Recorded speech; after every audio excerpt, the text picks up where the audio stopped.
मनुष्य भी बड़ा विचित्र प्राणी है। अपनों से नीचे के स्तर के लोगों को वो हे दृष्टि से देखता है, उनका उपहास उड़ाता है, उनसे बार बार कहता है कि तुम्हारा कुछ नहीं हो सकता, तुम भविष्य में कुछ नहीं कर पाओगे। जब मनुष्य के पास धन, संपत्ति, मान होता है तो वो दूसरों का आदर नहीं करता, परंतु वो एक बात भूल जाता है कि उससे भी अधिक शक्तिशाली कोई अस्तित्व में है, और वो है समय। काल काल अपना चक्र कब बदलेगा ये कोई नहीं जानता। समय अपनी करवट कब लेगा ये कोई नहीं जानता। कोयला भी समय के साथ साथ हीरे में परिवर्तित हो जाता है। इसलिए जीवन में कभी भी किसी का भी उपहास नहीं उड़ाना चाहिए।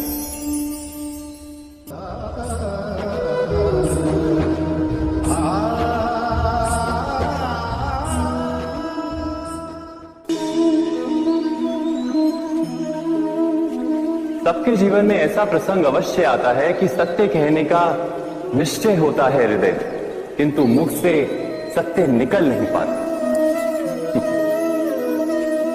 कोई भय मन को घेर लेता है। किसी घटना अथवा प्रसंग के बारे में बात करना या फिर स्वयं से कोई भूल हो जाए उसके बारे में कुछ बोलना, क्या ये सत्य है? नहीं, ये तो केवल तथ्य है। अर्थात जैसा हुआ था वैसा केवल बोल देना सामान्य सी बात है। किंतु कभी कभी उस तथ्य को बोलते हुए भी भय लगता है। कदाचित किसी दूसरे की भावनाओं का विचार आता है मन, दूसरे को दुख होगा ये भय भी शब्दों को रोकता है। तो ये सत्य क्या है? क्या हमने कभी विचार किया है? जब भय रहते हुए भी कोई तथ्य बोलता है तो वो सत्य कहलाता है। वास्तव में सत्य कुछ और नहीं, केवल निर्भयता का दूसरा नाम।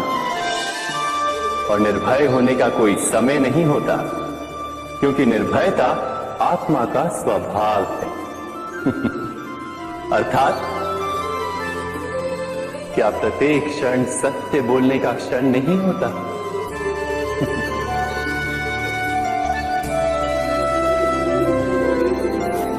स्वयं विचार कीजिए।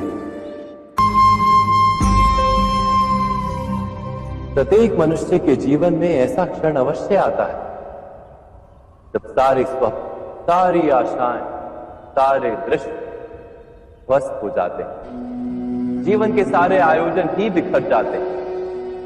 एक और धर्म होता है और दूसरी ओर सुख। इसी को धर्म संकट कहते हैं। जब धर्म का वहन ही संकट हो और धर्म का त्याग ही सुख। विचार कीजिए, कभी किसी स्वजन के विरुद्ध सत्य बोलने का अवसर प्राप्त हो जाता है, कभी ठीक दरिद्रता के समय सरलता से चोरी करने का मार्ग प्राप्त हो जाता है, कभी किसी शक्तिशाली राजनेता या राजा के कर्मचारी का अधर्म प्रकट हो जाता है। सबके जीवन में ऐसी घटना बनती ही रहती। अधिकतर लोग ऐसे किसी क्षण को धर्म संकट के रूप में जान ही नहीं पाते।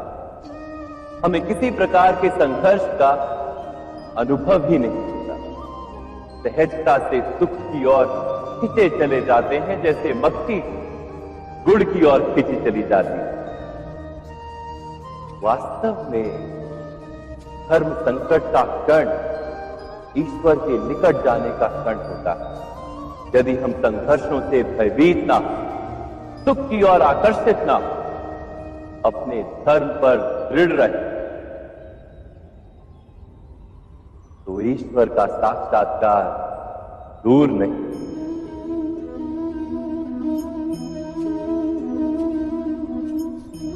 पवन से युद्ध करने वाला पत्ता यदि पेड़ से गिरता है तो भी आकाश की ओर उठता है। पवन से झुकने वाली घास वही भूमि पर रह जाती है। अर्थात धर्म संकट से यदि हम संकट को ही टाल दें तो सुख तो मिलता है, जीवन बढ़ता है, किंतु क्या चरित्र नहीं टूटता? क्या आत्मा दरिद्र नहीं हो जाती? क्या ईश्वर से अंतर नहीं हो जाता? स्वयं विचार कीजिए।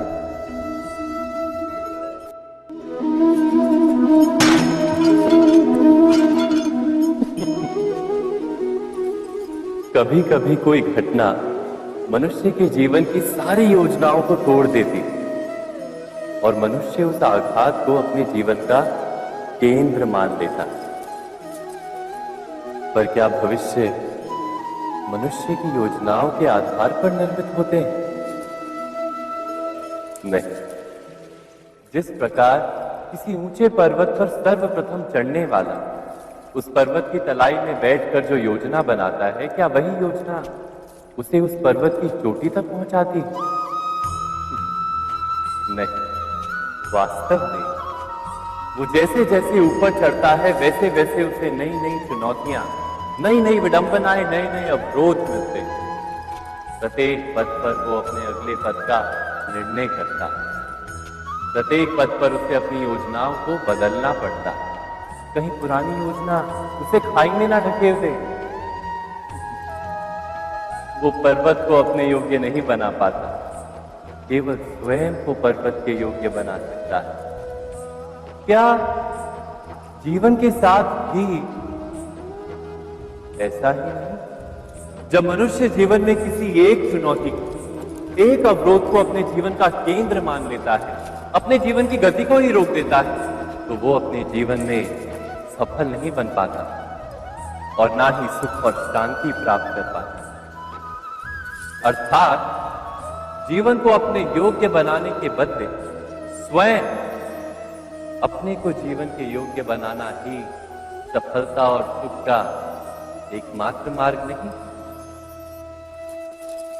स्वयं विचार कीजिए।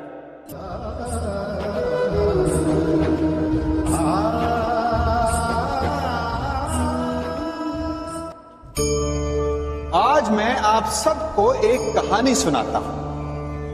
एक दिन गोकुल में दो व्यापारी आए।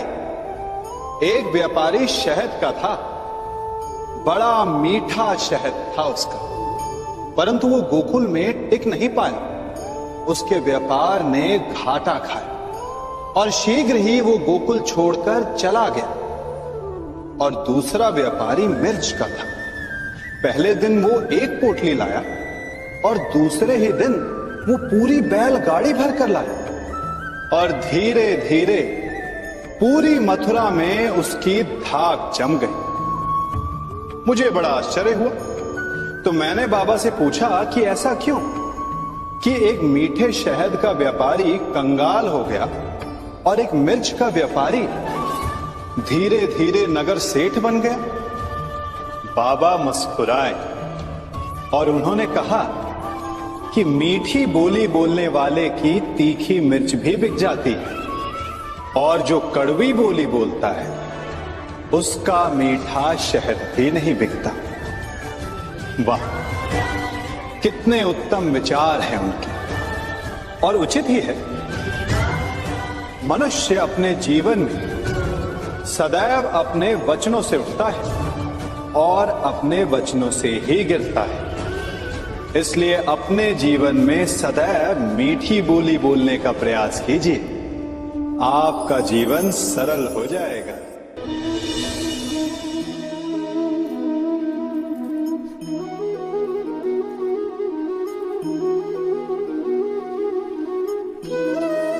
ज्ञान प्राप्ति सदा ही समर्पण से होती है, यह हम सब जानते हैं। किंतु समर्पण का वास्तविक महत्व क्या है?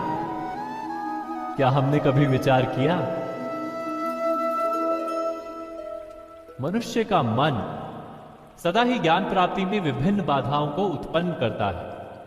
कभी किसी अन्य विद्यार्थी से ईर्ष्या हो जाती है, कभी पढ़ाए हुए पाठों पर संदेह जन्मता है और कभी गुरु द्वारा दिया गया दंड मन को अहंकार से भर देता है। नहीं, क्या ऐसा नहीं होता? न जाने कैसे कैसे विचार मन को भटकाते हैं और मन की इसी अयोग्य स्थिति के कारण हम ज्ञान प्राप्त नहीं कर पाते। मन की योग्य स्थिति केवल समर्पण से निर्मित होती है। समर्पण मनुष्य के अहंकार का नाश करता है, ईर्ष्या, महत्वाकांक्षा आदि भावनाओं को दूर कर हृदय को शांत करता है और मन को एकाग्र करता है। वास्तव में ईश्वर की सृष्टि में ना ज्ञान की मर्यादा है, ना ज्ञानियों की। गुरु दत्तात्रेय ने तो गाय और श्वान से भी ज्ञान प्राप्त कर लिया था। अर्थात विषय ब्रह्म ज्ञान का हो या जीवन के ज्ञान का या गुरुकुल में प्राप्त होने वाले ज्ञान का, उसकी प्राप्ति के लिए गुरु से अधिक महत्व है उस गुरु के प्रति हमारा समर्पण। क्या यह सत्य नहीं?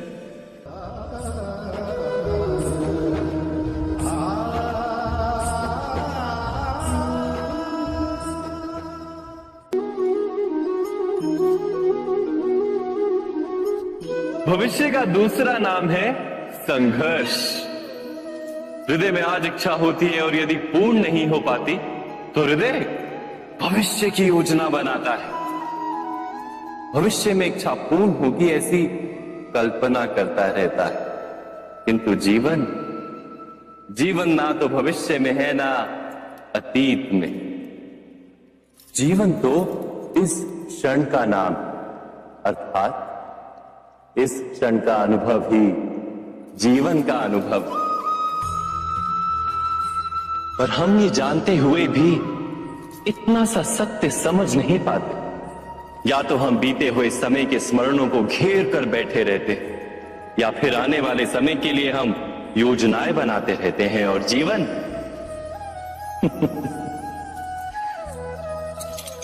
जीवन बीत जाता है।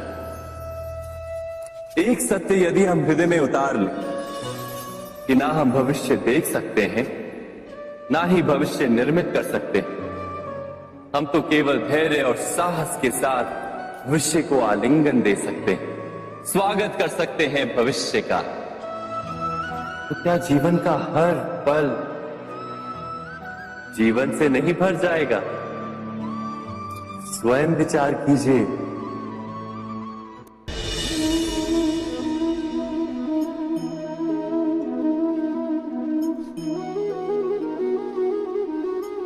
जगत में प्रत्येक व्यक्ति को किसी ना किसी प्रकार की निर्बलता अवश्य होती है। जैसे कोई बहुत तेजी से दौड़ नहीं पाता तो कोई अधिक भार नहीं उठा पाता, कोई असाध्य रोग से पीड़ित रहता है तो कोई पढ़े हुए पाठों को स्मरण में नहीं रख पाता।